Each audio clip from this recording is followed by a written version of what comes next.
Ya, kita mesti sama-sama percaya bahwa hari-hari ini sekalipun ini merupakan hari-hari yang sungguh amat tidak mudah, jadi hari-hari yang berat, tetapi saya mau mengajak buat rekan-rekan, buat para sahabat Jogja Lovers yang setia mendengarkan program Marriage Breakthrough Program ini untuk belajar percaya bahwa mujizat itu sungguh ada.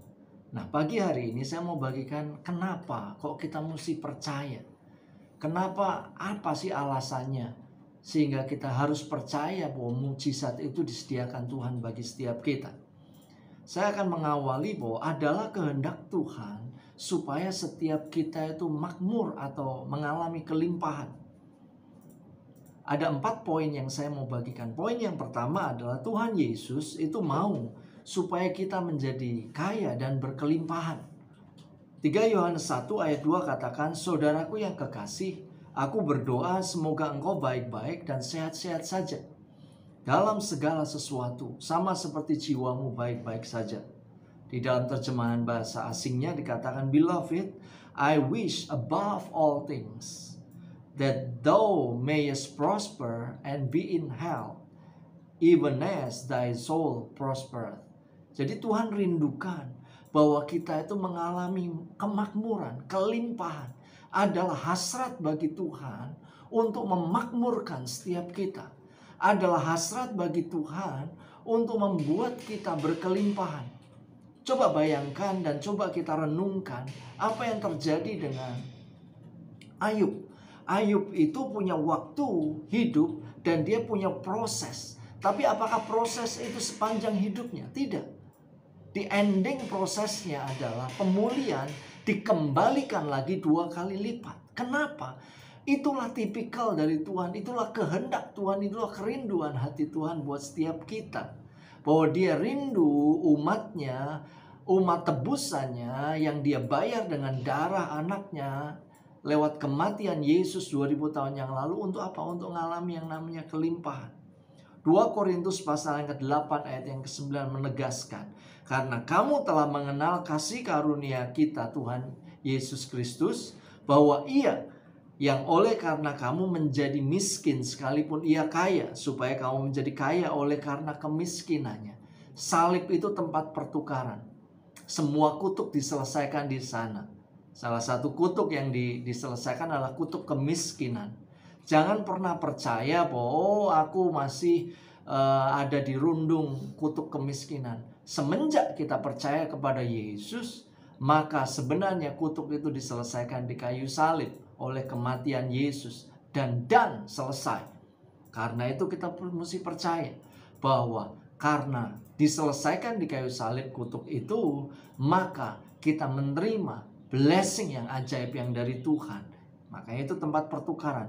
Kemiskinan kita, kutuk kemiskinan kita dibayar lunas 2000 tahun yang lalu sehingga kita memperoleh kelimpahan yang Tuhan sediakan. Yang kedua adalah Tuhan Yesus senang memberikan kemakmuran kepada hamba-hambanya. Mazmur 35 ayat yang ke-27 saya akan bacakan di dalam terjemahan King James Version. "Let them shout for joy and be glad that favor my righteous cause. Yea, let them say continually, let the Lord be magnified, which hath pleasure in the prosperity," atau shalom, "of his servant." Adalah kehendak, adalah kerinduan Tuhan. Untuk apa? Untuk dia begitu senang memberikan kemakmuran buat hamba-hambanya. Ayat ini begitu menarik sebenarnya karena dia bergairah, dia bergirang. Kadang-kala kan kita berpikir bahwa dia ini Tuhan yang pelit, dia ini Tuhan yang jahatin kita, dia ini Tuhan yang menahan berkat-berkat kita. Bukan, sama sekali bukan. Dia rindu untuk apa? Untuk memberkati kita dengan limpah.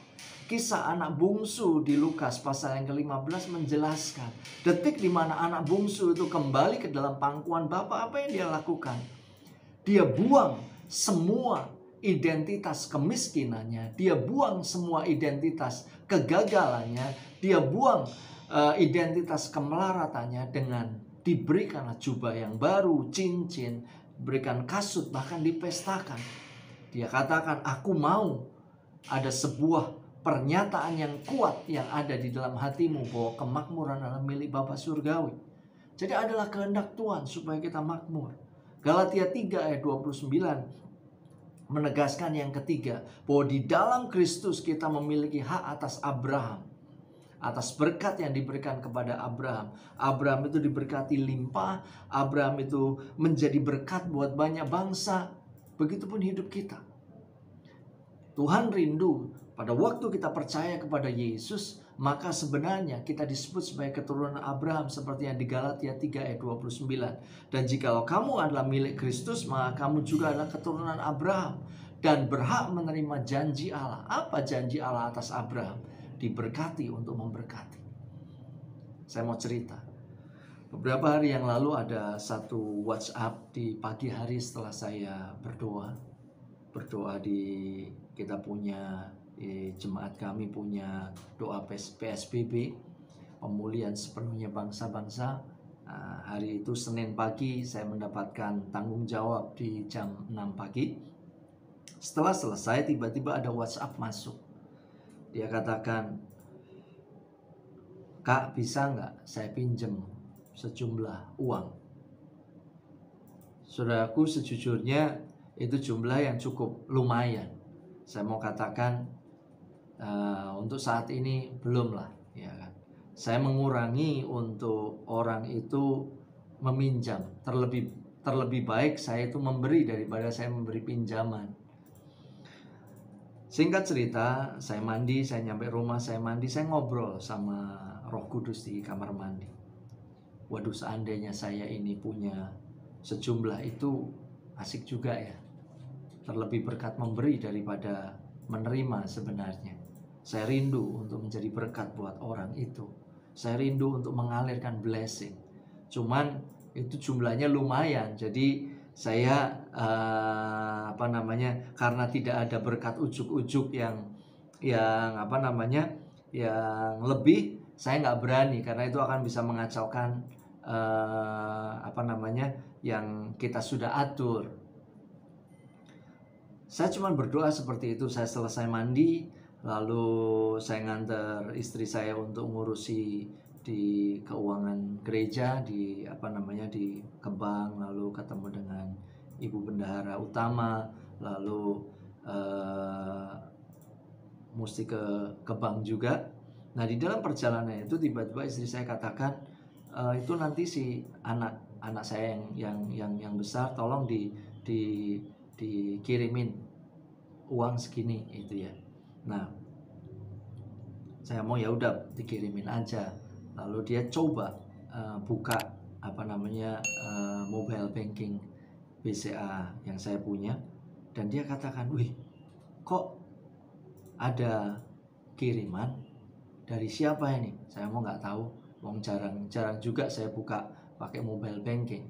Nah, singkat cerita pada waktu itu masuk, lalu dicek, oh ternyata ada sejumlah uang yang luar biasa. Kebiasaan kami adalah pada waktu kami mendapatkan blessing, kami langsung kembalikan persepuluhan, lalu kami berdoa di mobil itu, kami mau nabur berapa? Kami tabur 10%, ya kan?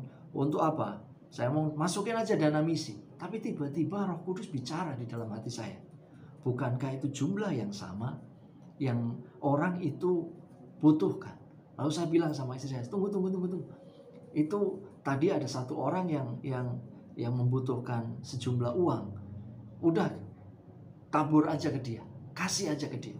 Nah, saudaraku, singkat cerita, saya kontak orang itu pada waktu saya ada di bank. Posisi ada di mana? Oh, di sini. Bisa nggak ketemuan untuk uang itu? Dia berpikir bahwa dia akan berhutang di saya. Tetapi pagi hari itu saya masukkan di amplop. Saya ketemu dengan orang itu, saya katakan, kamu nggak perlu berhutang. Ini Tuhan suruh.